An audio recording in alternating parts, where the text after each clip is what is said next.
The Easy Odds Premier League video cast. I'm here with the Mad Dog, Ross Casey. We're up to week 10 now, Jake. Can you believe it? I cannot believe it. Week 10. That's a long time. That's a lot longer than I thought, especially with all those international breaks in the middle.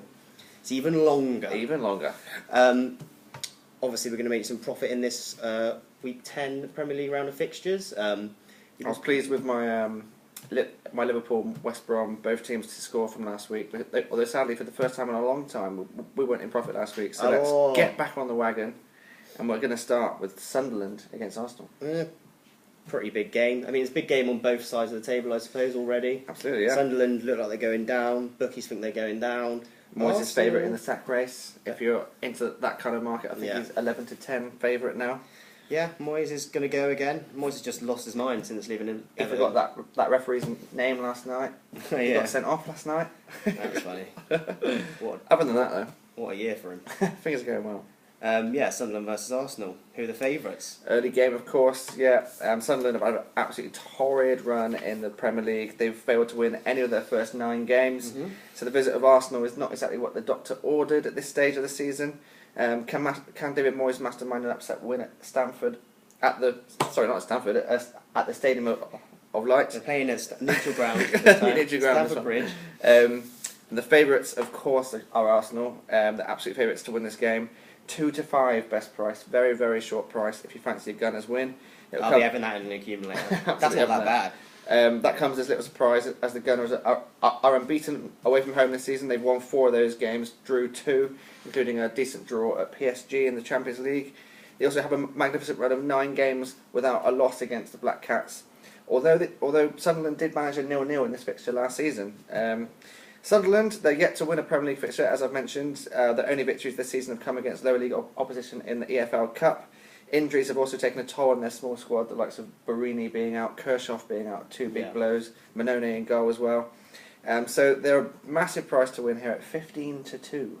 At home. 15 to 2 at home, a Premier League team. Ooh, 15 to 2 at home. They're not going to win that. Surely. Surely not. Surely they're not going to win. What's your recommended bet? Well, I'm going to stay away from the 2 to 5. I think that's just too short as a tip. Actually, when you think it's Arsenal, like they look so good, and then they just somehow you put Walcott as your captain. You think it's going to go well, and then look at it, 0-0. I feel like I feel like you're talking from experience there, Jake. Yes.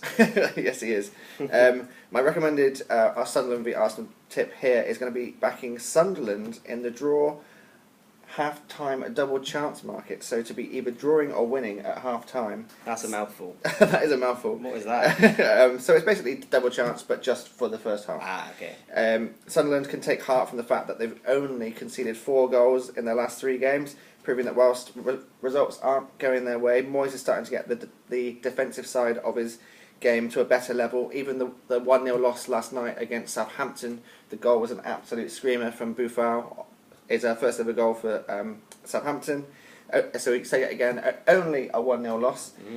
So Black Cats have only been losing at half-time in 2 of their 5 home games this season. Arsenal have been held to a draw or losing away from home 3 times out of 6 in their opening 45 minutes. So with Arsenal failing to break down Middlesbrough and relying on a dubious last-minute goal against Burnley last time out away from home, I think Sunderland in the half-time double chance market are a decent price there at 19 to 20. So almost even money to not be losing at half-time. Close to evens, yeah. I can see them playing a fairly defensive game here, trying to keep Arsenal at bay. And as I've mentioned there, Burnley managed it at Turf Moor for 45 minutes, managed it for almost 90 minutes. Whilst they played a pretty B team against Reading, they didn't blast them away, only won that game 2-0. So I think backing Arsenal to not be winning at half-time, 19 to 20, is a fairly decent price. Not too bad, not too bad. If you're a Sunderland fan, you should just... what you got to look forward to is only losing 1-0. I remember when Derby got the lowest points ever in the Premier League, when we 08, 09, 94. I was genuinely happy when we lost 2-0. I thought that's a result. That's a decent result. 2-0 away at Villa. We actually lost 6-0 away at Villa, so there you go. That's not a good example at all. Are there any time price differences here? Huge ones, yeah. I'm going to be backing Jermaine Defoe to score here. He came off the bench in midweek in a kind of last throw of the dice against Southampton, so he's nice and fresh for this game. He actually almost scored in that game. He was put through and struck it straight at the keeper, but he's a player that gets in the right positions to score goals at all times, and he's worst price of 2-1, which is a fair price for a striker at home in the Premier League. But you can squeeze even more value out of that and get 14-5, so that's almost 3-1 on Jermaine Defoe, who's the top scorer for Sunderland this season with 4 goals, to score a goal at any time. Not too bad. I think that's a pretty decent price. Striker, yeah. So yet again, the odds comparison service with easyodds.com proving viable there. Yeah. We've been rewatching the Dave Nugent's only international goal quite a bit recently. We even reenacted it. In fact, we reenacted it, and he stole a goal from Jermaine Defoe. If he did that in this game, there'll be absolute carnage from Ross Casey. If that happens and it's Jack Rodwell, I'll be absolutely. Jack Rodwell's not scoring a goal. Next up is Crystal Palace versus Liverpool, Saturday at 5:30. Obviously, Liverpool joint top at the moment. Been in really good form recently. Should have won more last weekend. Bit unlucky to concede. Crystal Palace, Pards with his dancing hasn't been fantastic. he's not far away in the old sack race as well, is he? He's always fairly close to the top. Yeah. 4th or 5th favourite. So, who are the favourites for this one? Obviously Liverpool, but short or? Yeah, again, short price, 8-11 favourites to win this match in the Premier League. Crystal Palace held a hoodoo over Liverpool for many years at Selhurst Park, but Liverpool managed back-to-back wins now at Selhurst Park in both League and Cup. So Pardew will be looking for an upset win again here. Klopp's side, though, have lost just once this season. That was a surprise loss to Burnley at Turf Moor, and they've looked the part this season with their exciting and fluid front four, in particular dominating many a defence. They've won 6 of the last 7 games, and many will fancy them to win their 3rd match in a row at Selhurst Park on Saturday evening. However, if you fancy Crystal Palace, they'll be looking to bounce back after a poor recent run of results, Jake. They've actually failed to win any of the last 3 games. Yeah, that's bad. And for that reason, they are a big price of 4-1. However, if you do fancy that, make sure that you use easyodds.com because they're around 3-1 elsewhere. Okay. So what's your recommended bet for this one? I thought 8-11 wasn't that bad price for Liverpool to win. 8-11 is pretty good, but I'm going to be backing both teams to score at 10-13. Okay. I'm always a little bit wary about Liverpool at Selhurst Park. I know they've put their hoodoo to bed in recent years with those two results, but it is always a difficult fixture, Palace away. Both teams have scored in this fixture in the last 8 meetings between the two sides, so that's really impressive stat there. Goals in at both ends, and with the attacking talent on show for both sides, including Christian Benteke, who will be facing his former side for the first time after his big money move to Crystal Palace. I think it may well happen again here. Palace have conceded 10 goals in the last 6 games, including 3 last time out against Leicester, and Liverpool have only kept 1 clean sheet in the Premier League, and that was up against Man United when Man United showed absolutely no interest in scoring a goal. So like they never do. When was the last time they showed interest in scoring a goal? So with all that considered, I think both teams to score here is a wise bet, and 10-13 is a pretty decent price. Slightly, it's actually pretty much a very similar price to backing Liverpool to win the game, but I've got more reservation about Liverpool winning the game than both teams scoring here. So I'm going to be backing both teams to score at 10-13. And obviously Andros Townsend's going to score as well. Well, I have pointed out that Andros Townsend, you can get better price than 5-1, 51-10, slightly more than 5-1 available there. However, if you were going to just back him with any old bookmaker, you could end up with 3-1. So that's why, again, you use easyodds.com to get the best prices, and the anytime scorer market is always really good value for that as well. Definitely. That's definitely the best place where to find price differences, isn't it? Anytime goal scorer. Next up on Sunday, lunchtime game, Sky Sports 1, Everton versus West Ham. Now, West Ham were a lot better last night, weren't they? Yeah, they were a lot better last night. A lot more attacking. Seemed a little bit like they were last season. The fans were obviously, on the other hand, exactly the same as they've been all season. I read a thing before the game and it was like, oh, don't worry lads, like tonight it's going to be much safer because we've got the police in now. The police are coming in, because the radios weren't working. I don't understand, the radios weren't working or something and now they're working. So the police can come in and then it's just like absolute carnage again. Absolute carnage once again. I'd be surprised if there isn't some kind of ramification from that. But on the field, much improved from West Ham, and they'll be fancying themselves because after a good start to the season, the Toffees are now the ones that can't buy a win. It's now 5 games without a win for Ronald Koeman's side. But despite that, Everton have been installed as odds-on favourites to win this match at a best price of 81 to 100. I think that's a pretty bizarre price. I have to admit, I find that a big surprise. Yes, they've got home advantage, and the Toffees have won 3 of the last 5 at Goodison Park. But I expected them to be favourites here, but I did not expect an odds-on price. No. But they have only lost 1 of the last 16 matches against West Ham. So when it comes to this match in particular, Everton have shown that historically they have the upper hand. Yeah. But West Ham are having a complete opposite season to Everton. They started absolutely terribly, got knocked out of the Europa League almost immediately. Their Premier League season didn't go much better. But they're starting to show signs of life now. They've lost just 1 of the last 6 games, and they've kept 3 clean sheets in the process as well. So their defence is looking much better, much thanks to the return of Winston Reid. And you can ruined my fantasy. It ruined my fantasy. Head to head, it was me versus Jake, and I brought in Winston Reid, and boy did it pay dividends. 13 points. That was it. 14. Unbelievable. That was the difference. Winston Reid of all people. But you can back an away win here at 19 to 5, which is a big price. Enormous. Almost 4 to 1, and that's a side that have just beaten Chelsea in midweek. I'll have that. I'm having that. 19 to 5. However, I'm not going to be going to the full-time result market. I'm going to be backing Romelu Lukaku to score in this game.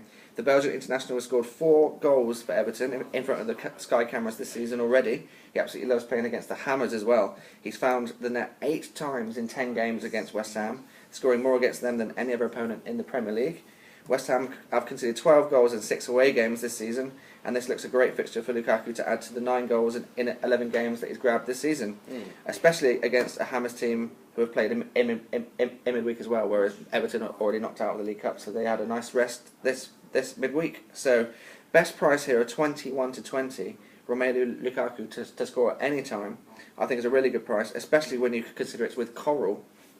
And there's many bookmakers, almost all of the bookmakers are offering either evens, some go as short as 8 to 11 on a Lukaku goal. That's a huge difference. At 8 to 11, you'll probably pass. At 21 to 20, take their hand off.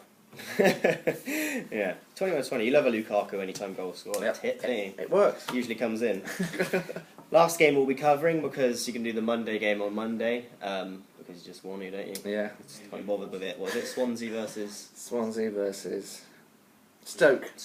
Oh wow. Okay, yeah, you can do that on Monday. But all the tips will be on site anyway. So if you wanted to know what Ross is tipping for that game, then you can look at it on Monday. It'll be popped into my top 10 Premier League tips piece, which will be up on Friday. Tomorrow. Next up is Southampton versus Chelsea, the evening game, Sunday. Sky Sports 1. Yep. Southampton have looked quite a lot better recently. Really have, yeah. Obviously, Chelsea have also looked way better than they did. Like, they started well, bit of a blip, looked better again. Obviously, they lost to West Ham, but League Cup, Southampton versus Chelsea. So, who were the favourites? Chelsea must be, sure. Chelsea are the favourites, yeah. Best price 34 to 25. Before the loss in midweek, they had 3 wins on the bounce and kept clean sheets in all of those fixtures. Mostly thanks to the return of Antonio Conte's preferred formation, 3-4-3. Seems to have worked wonders for Chelsea. Marcos Alonso shifting out onto the left-hand side seems to have really worked. Azpilicueta at the back.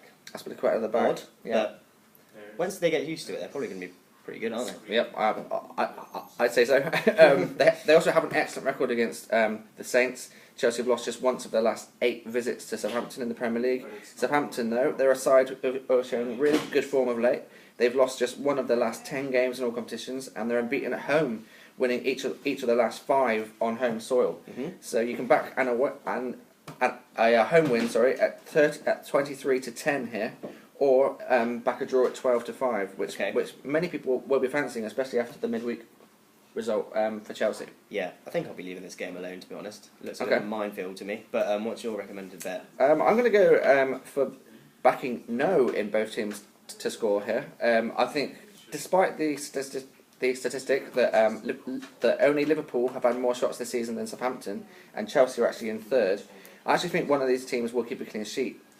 Chelsea have kept 3 clean sheets in a row previous to their midweek blip. and Southampton have conceded just 3 goals in their last 7 games at home. So I think there will be a clean sheet here, despite all the attacking talent on the pitch. Conte switched to 3-4-3 has improved results, but what it has also done is added a great layer of steel to the Chelsea back line that was really woeful, specifically up against Arsenal. They were just dreadful, weren't they? Yeah. At the back, but that tactical change has seemed to have improved their defence. There are a few sides with an impressive back five as Southampton in the Premier League. They have let in just 3 goals in the last 10 competitions in all in the last 10 games in all competitions.